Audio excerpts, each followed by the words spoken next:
हो अनिल पाय कथा है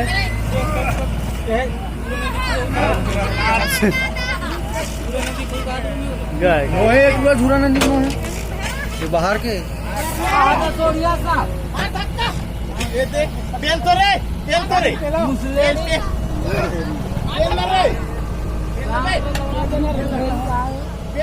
पलक लगे